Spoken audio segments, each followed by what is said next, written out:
अदालतचा प्रश्न आहे. लोक अदालत क्वासी ज्युडिशियल बॉडी आपल्या सिलेबस मध्ये आहे. क्वासी ज्युडिशियल लोक अदालत इज अ क्वासी ज्युडिशियल अर्धन्यायिक संस्था ज्याला आपण म्हणतो. लोक अदालत is important in achieving the objective enshrined in Article 39A of Indian Constitution. Examine. लोक अदालत या भारतीय राज्यघटनेतील कलम 39 अ मधील उद्दिष्ट साध्य करण्यात महत्वाचे आहेत. परीक्षण करा. आर्टिकल 39A सिलेबसच्या कोणत्या चॅप्टर मध्ये येतो? राज्य धोरणाची मार्गदर्शक तत्वे directive principle of state policy मध्ये हा प्रश्न येतो. ओके, आर्टिकल 39 हे जे आर्टिकल त्या ठिकाणी येते. तर जर इथे या ठिकाणी मेन्शन आहे आर्टिकल 39A तर डेफिनेटली तुम्हाला जे इंट्रोडक्शन आहे ते 39A एक्सप्लेन करावं लागेल काय आहे. ओके, त्या ठिकाणी काय सांगितलेलं आहे? Free legal aid to poor, जे जनता आहे, गरीब जनता आहे, त्यांना जे लिगल जे कायदेशीर जे आहे ओके ते ऍडवाइस शिफारसी देणे किंवा त्याबद्दल त्यांना मदत करणे हे सरकारची इम्पॉर्टंट रिस्पॉन्सिबिलिटी आहे. म्हणून आपल्याला कलम 39A मध्ये दिलेला आहे ते इंट्रोडक्शन मध्ये लिहायचा. ओके, तर इथे पहा फोकस काय आहे आपला?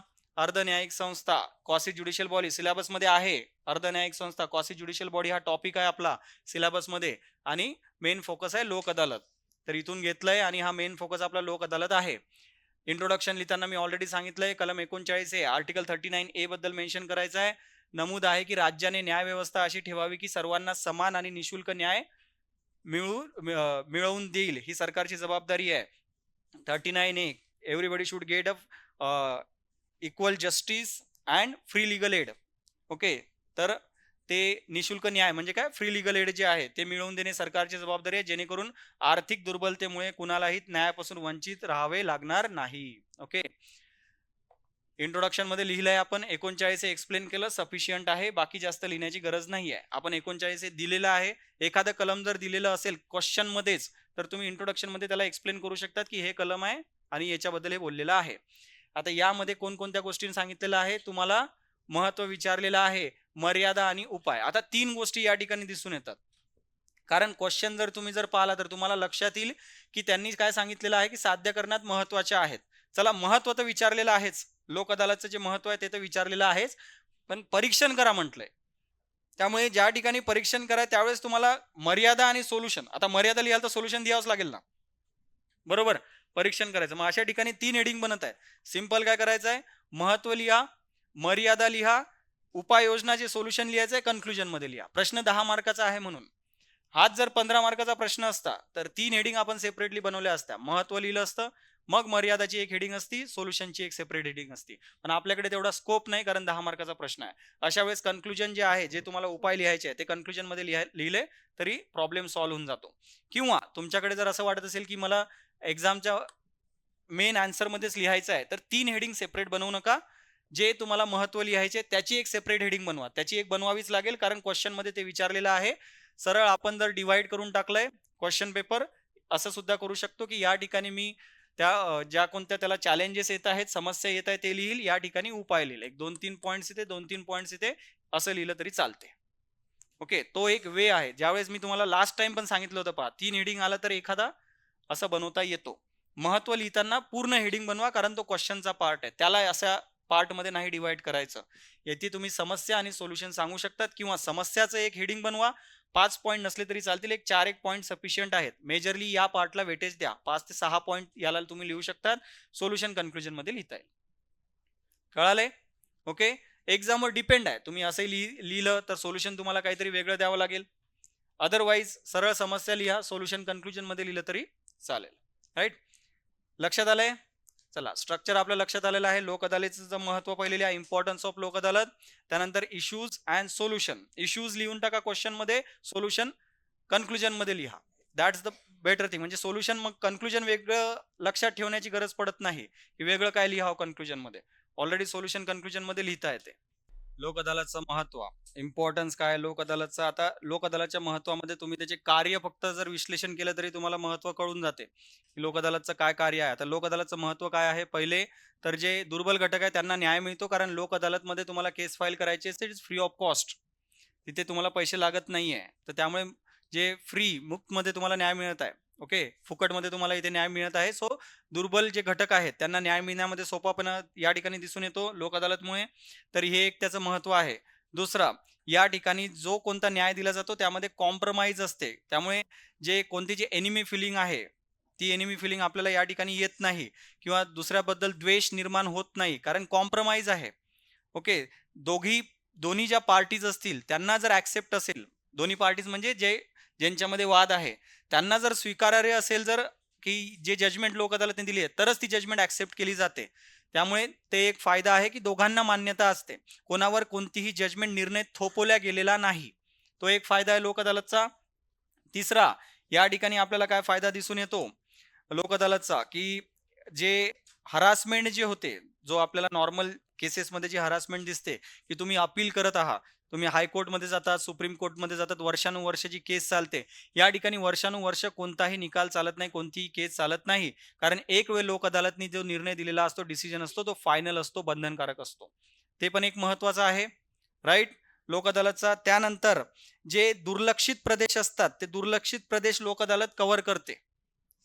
जसं की महाराष्ट्राचंच एक चांगलं एक्झाम्पल आहे, की महाराष्ट्र एक सक्सेसफुल एक्झाम्पल आहे, की जो ट्रायबल एरियाज आहेत महाराष्ट्रातला, ओके, मेळघाट आणि गडचिरोलीचा एरिया, आणि हे केंद्र सरकारने प्रेज केलेला आहे महाराष्ट्राला या बाबतीमध्ये, की मेळघाट आणि जो गडचिरोलीचा एरिया जो दुर्लक्षित एरिया आहे त्या ठिकाणी लोक अदालतनी खूप लोकांना न्याय दिलेला आहे, जो की आपल्या नॉर्मल न्यायिक सिस्टम जे आहे, ज्युडिशियल सिस्टम, ते असे दुर्लक्षित एरियात कडे एवढा फोकस केला जात नाही. लोक अदालत घरोघरी जातात, तुमच्याकडे येऊन लोक अदालत देत असतात न्याय, तो पण एक बेनिफिट असतो.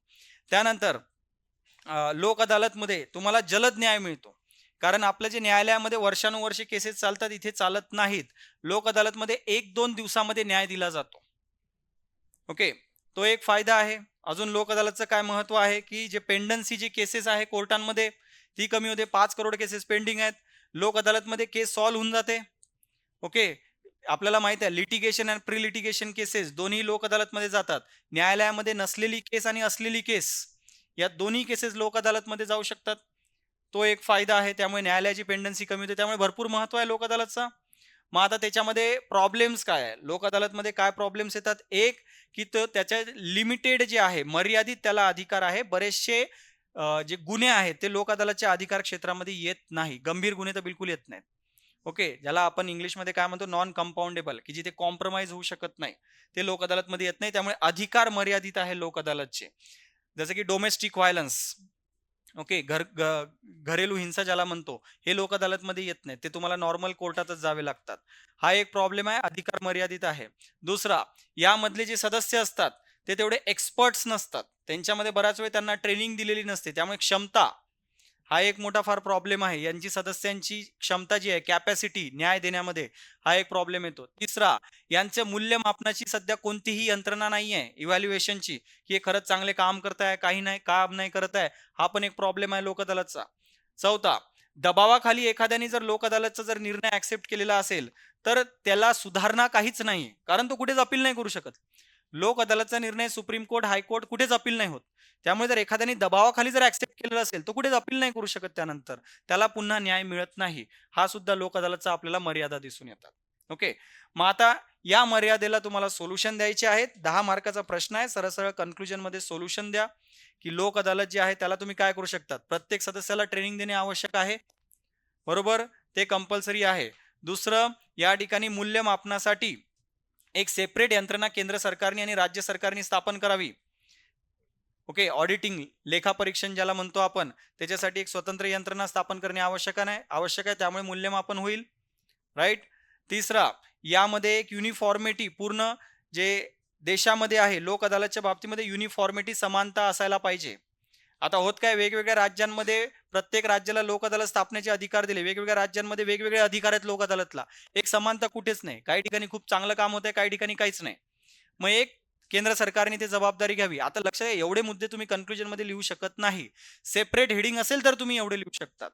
तुम्ही शॉर्ट मध्ये लिहू शकतात, की लोक अदालतची क्षमता वाढवण्यासाठी सदस्यांची प्रशिक्षण, कॉमा, ओके, असे 2-3 मुद्दे लिहायचे फक्त. तंत्रज्ञानाचा वापर, कॉमा, ओके, असे 2-4 मुद्दे एवढंच लिहू शकता तुम्ही, त्याच्यापेक्षा जास्त तुम्हाला लिहिता येत नाही. ओके, तेच आपल्याला इथे कन्क्लुजन मध्ये पहा तेच दिलेलं आहे. भविष्यात लोक अदालतीमध्ये तंत्रज्ञानाचा वापर, जागरूकता वाढवणे, अधिक पारदर्शकता आणून त्याची कार्यक्षमता वाढवली पाहिजे. सर्वोच्च न्यायालयाने देखील लोक अदालतची महत्त्वपूर्ण भूमिका मान्य केलेली आहे. कन्क्लुजन मध्ये जर तुम्हाला उपाय लिहायचे असतील तर असेच लिहावे लागणार आहेत. प्रत्येकासाठी सेपरेट पॉईंट येणार नाही. फक्त कॉमा देऊन करायचंय की तंत्रज्ञानाचा वापर, कॉमा, जागरूकता वाढवणे आणि अधिक पारदर्शकता आणणे. That's it. ओके. जास्तीत जास्त काय ब्रॅकेटमध्ये इथे लिहायचं ई लोक अदालत बस. ओके. ई लोक अदालत म्हणजे ऑनलाईन लोक अदालत जर केलं तर थोडी पारदर्शकता त्यांच्या कामामध्ये वाढून जाईल. आणि ऑनलाईन लोक अदालत ऑलरेडी बऱ्याचशा राज्यांमध्ये केल्या जातात, जसं की महाराष्ट्रामध्ये ऑनलाईन लोक अदालत ऑलरेडी अवेलेबल आहे, परंतु पूर्ण देशामध्ये ते अवेलेबल नाहीये. कळालंय? या ठिकाणी थोडी फॅक्च्युअल इन्फॉर्मेशन लागणार होती. लोक अदालतचे कार्य थोडेसे तुम्हाला माहिती असणे अपेक्षित होते. मनाने आपण काही लिहू शकत नाही. ओके. आणि माहिती नसेल तर फक्त जेवढं माहिती आहे, जेवढं काही लिहू शकतात असं वाटते तेवढंच लिहायचं. लोक अदालत हे लोकांचं अदालत आहे, लोकांच्या सेवेसाठी असल्या गोष्टी लिहायच्या नाही. ठीक आहे. पेपर भरून मार्क येणारे पेपर नाहीत हे, युनिव्हर्सिटीचे पेपर नाहीत हे, फक्त लक्षात ठेवायचं आहे. मी क्लासमध्ये एक वेळ सांगितलं सुद्धा होतं. आय डोंट नो तुमच्यापैकीच एखादा असेल नसेल. ज्यावेळेस पहिली टेस्ट झाली होती पॉलिटीची टेस्ट, जे आपली गरवारेला होते. ओके. तर एक पॉलिटीची पहिली सर्वात आधी टेस्ट जी झाली होती, तर त्या टेस्टच्या वेळेस मी सांगितलं पण होतं क्लासमध्ये, तुमच्यापैकी बऱ्याच जणांना माहितीही असेल. मसुदा समितीचा अध्यक्ष, एका विद्यार्थ्यांनी मसुदा समितीचा अध्यक्ष लालू प्रसाद यादव लिहिला होता. ओके. तर अशा गोष्टी तर बिलकुलच नाही करायचं आहे. माहीत असेल तर लिहूच नका. ओके. सोडून द्या तो मुद्दा, गरज नाहीये. ओके. लालू प्रसाद यादवचा जन्म 1948चा आहे. त्याच्या आधी मसुदा समितीची स्थापना झाली आहे. ओके. सायलेन्स.